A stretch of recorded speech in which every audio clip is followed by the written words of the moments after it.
بسم اللہ الرحمن الرحیم۔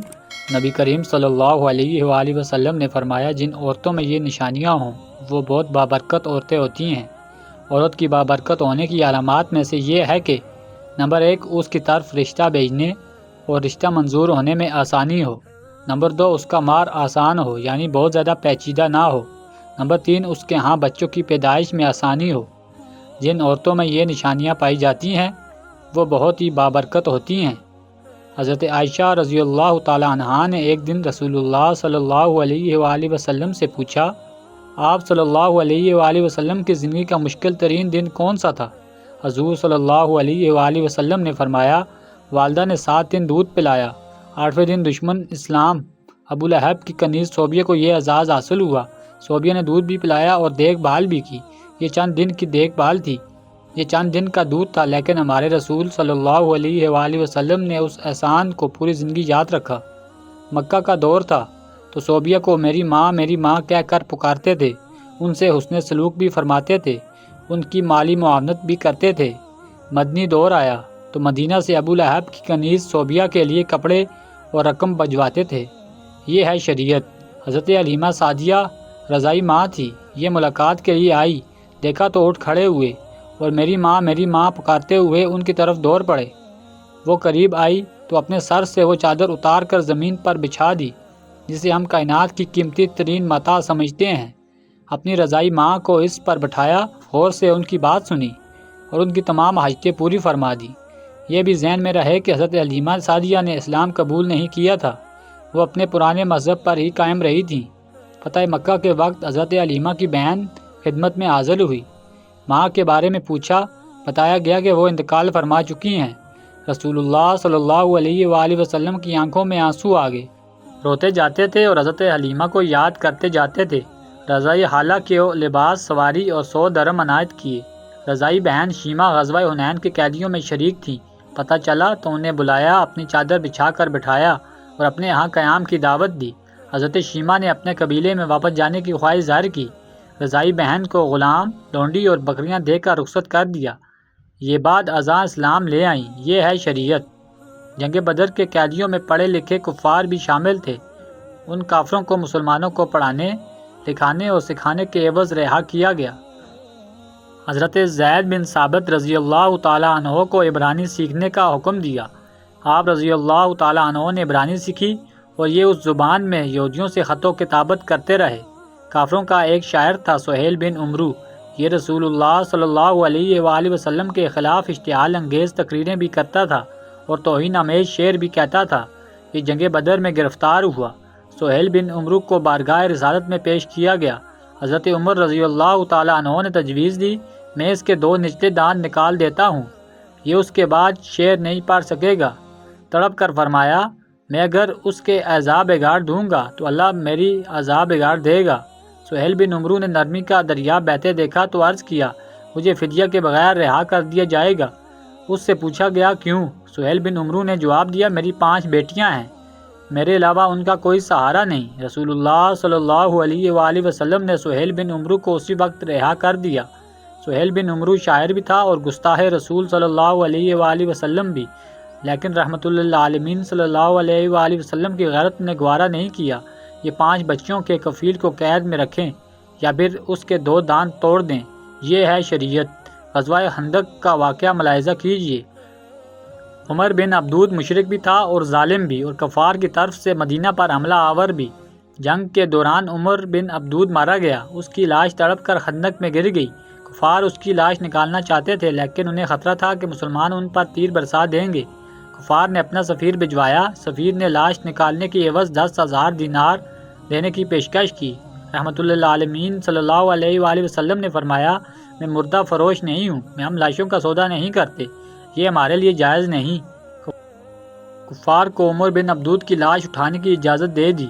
خیبر کا قلعہ فتح ہوا تو یہودیوں کی عبادت گاہوں میں تورات کے نسخے پڑے تھے۔ تورات کے سارے نسخے اکٹھے کروائے اور نہایت ادب کے ساتھ یہ نسخے یہودیوں کو پہنچا دیے، اور خیبر سے واپسی پر فجر کی نماز کے لیے جگانے کی ذمہ داری حضرت بلال رضی اللہ تعالیٰ عنہ کو سونپ دی گئی۔ حضرت بلال رضی اللہ تعالیٰ عنہ کی آنکھ لگ گئی، سورج نکل آیا تو قافلے کی آنکھ کھلی۔ رسول اللہ صلی اللہ علیہ وآلہ وسلم نے حضرت بلال رضی اللہ تعالیٰ عنہ سے فرمایا، بلال آپ نے یہ کیا کیا؟ حضرت بلال رضی اللہ تعالیٰ عنہ نے عرض کیا، یا رسول اللہ صلی اللہ علیہ وآلہ وسلم، جس ذات نے آپ صلی اللہ علیہ وآلہ وسلم کو سلایا اسی نے مجھے بھی سلا دیا۔ تبسم فرمایا اور حکم دیا کہ تم اذان دو۔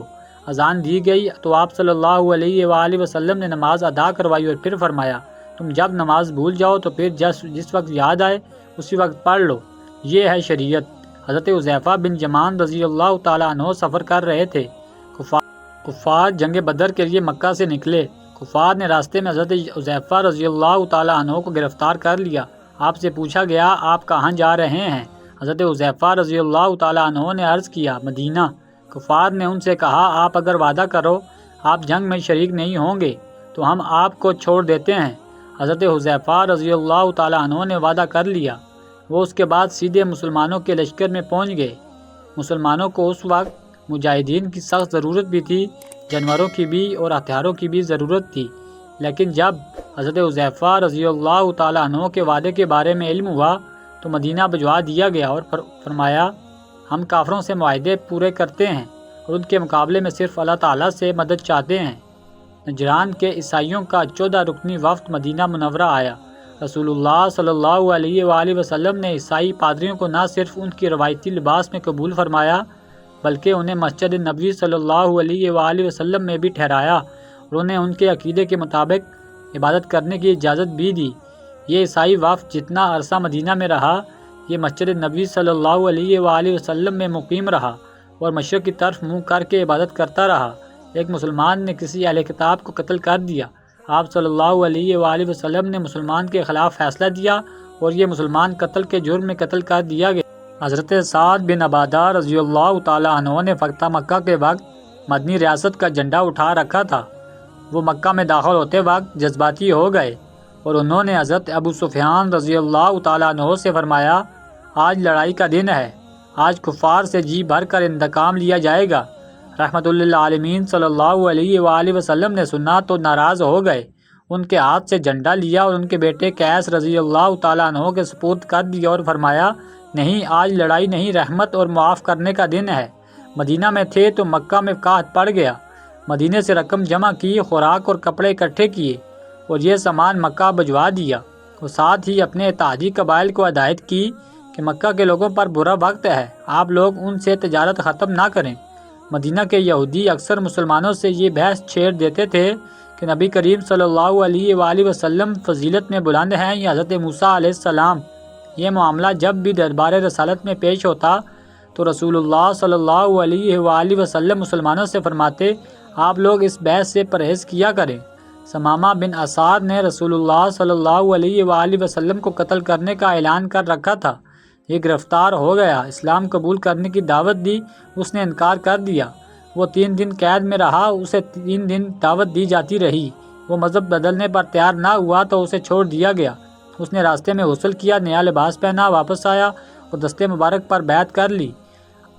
ابو العاص بن ربیع رحمۃ للعالمین صلی اللہ علیہ وآلہ وسلم کے داماد تھے۔ رسول اللہ صلی اللہ علیہ وآلہ وسلم کی صاحبزادی حضرت زینب رضی اللہ تعالیٰ عنہا ان کی عقد میں تھی۔ یہ کافر تھے، یہ تجارتی قافلے کے ساتھ شام سے واپس مکہ جا رہے تھے۔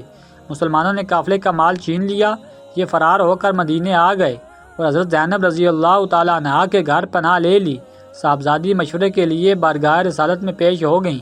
رسول اللہ صلی اللہ علیہ وآلہ وسلم نے فرمایا، ابو العاص کی رہائش کا اچھا بندوبست کرو، مگر وہ تمہارے قریب نہ آئے کیونکہ تم اس کے لیے حلال نہیں ہو۔ حضرت زینب رضی اللہ تعالیٰ عنہ نے عرض کیا، ابو العاص اپنا مال واپس لینے آیا ہے۔ مال چھیننے والوں کو بلایا اور فرمایا گیا، یہ مال غنیمت ہے اور تم اس کے حقدار ہو، لیکن اگر تم مہربانی کر کے ابو العاص کا مال واپس کر دو تو اللہ تعالیٰ تمہیں اجر دے گا۔ صحابہ رضی اللہ تعالیٰ عنہم نے مال فوراً واپس کر دیا۔ حضرت زینب رضی اللہ تعالیٰ عنہا قبول اسلام کی وجہ سے مشرک خاوند کے لیے حلال نہیں تھیں، لیکن رسول اللہ صلی اللہ علیہ وآلہ وسلم نے داماد کو صاحبزادی کے گھر سے نہیں نکالا۔ یہ ہے شریعت۔ حضرت عائشہ رضی اللہ تعالیٰ عنہا ایک دن رسول اللہ صلی اللہ علیہ وآلہ وسلم سے پوچھتی ہیں، زندگی کا مشکل ترین دن کون سا تھا؟ فرمایا، وہ دن جب میں طائف کیا اور ابد یالیل نے شہر کے بچے جمع کر کے مجھ پر پتھر برسائے۔ میں اس دن کی سختی نہیں بھول سکتا۔ ابد یالیل طائف کا سردار تھا۔ اس نے رسول خدا صلی اللہ علیہ وآلہ وسلم پر اتنا ظلم کیا تھا کہ اللہ تعالیٰ کی رحمت بھی جلال میں آ گئی۔ حضرت جبرائیل علیہ السلام تشریف لائے اور عرض کیا، اگر اجازت دیں تو ہم اس پورے شہر کو 2 پہاڑوں کے درمیان پیس دیں۔ یہ سیرت کا اس نوعیت کا واحد واقعہ تھا کہ جبرائیل امین علیہ السلام نے گستاخ رسول پر کسی بستی کو تباہ کرنے کی پیشکش کی ہو، اور ابد یالیل اس ظلم کی وجہ تھا۔ ابد یالیل ایک بار طائف کے لوگوں کا وفد لے کر مدینہ منورہ آیا۔ رسول اللہ صلی اللہ علیہ وآلہ وسلم نے مسجد نبوی میں اس کا خیمہ لگایا، اور ابد یالیل جتنے دن مدینہ میں رہا، رسول اللہ صلی اللہ علیہ وآلہ وسلم ہر روز نماز عشاء کے بعد اس کے پاس جاتے، اس کا حال احوال پوچھتے، اس کے ساتھ گفتگو کرتے اور اس کی دل جوئی کرتے۔ عبداللہ بن ابی منافق اعظم تھا۔ یہ فوت ہوا تو اس کی تدفین کے لیے اپنا کرتا مبارک بھی دیا، اس کی نماز جنازہ بھی پڑھائی، اور یہ بھی فرمایا، میری 70 دعاؤں سے اگر اس کی مغفرت ہو سکتی تو میں 70 مرتبہ سے زیادہ اس کے لیے دعا کرتا۔ یہ ہے شریعت۔ مدینہ کی حدود میں آپ کی حیات میں 9 مسجدیں تعمیر ہوئیں۔ آپ صلی اللہ علیہ وآلہ وسلم نے فرمایا، تم اگر کہیں مسجد دیکھو یا اذان کی آواز سنو تو وہاں کسی شخص کو قتل نہ کرو، یہ ہے شریعت۔ ایک صحابی رضی اللہ تعالیٰ عنہ نے عرض کیا، یا رسول اللہ صلی اللہ علیہ وآلہ وسلم، مجھے کوئی نصیحت فرمائیں۔ جواب دیا، غصہ نہ کرو۔ وہ بار بار پوچھتا رہا، آپ صلی اللہ علیہ وآلہ وسلم ہر بار جواب دیتے رہے، غصہ نہ کرو، یہ ہے شریعت۔ اور اللہ تعالیٰ نے ایک جگہ رسول اللہ صلی اللہ علیہ وآلہ وسلم کے بارے میں فرمایا، پیغمبر صلی اللہ علیہ وآلہ وسلم کی بڑی رحمت ہے کہ آپ لوگوں کے لیے بڑے نرم مزاج واقع ہوئے ہیں۔ آپ تن خو اور سنگ دل ہوتے تو یہ سب آپ کے گرد و پیش سے چھوٹ جاتے، اور یہ ہے شریعت۔ لیکن ہم لوگ نہ جانے کون سی شریعت تلاش کر رہے ہیں، ہم کس شریعت کا مطالبہ کر رہے ہیں۔ تو ناظرین، ویڈیو اچھی لگے تو لائک ضرور کیجئے گا اور شیئر بھی کیجئے گا، اور اگر ابھی تک آپ نے ہمارے چینل کو سبسکرائب نہیں کیا تو پلیز ہمارے چینل کو سبسکرائب کریں اور ساتھ ہی لگے بیل کے بٹن کو بھی دبائیں تاکہ آئندہ آنے والی ہر ویڈیو کا نوٹیفیکیشن آپ کو بر وقت ملتا رہے۔ اللہ تعالی ہم سب کا حامی و ناصر ہو، آمین۔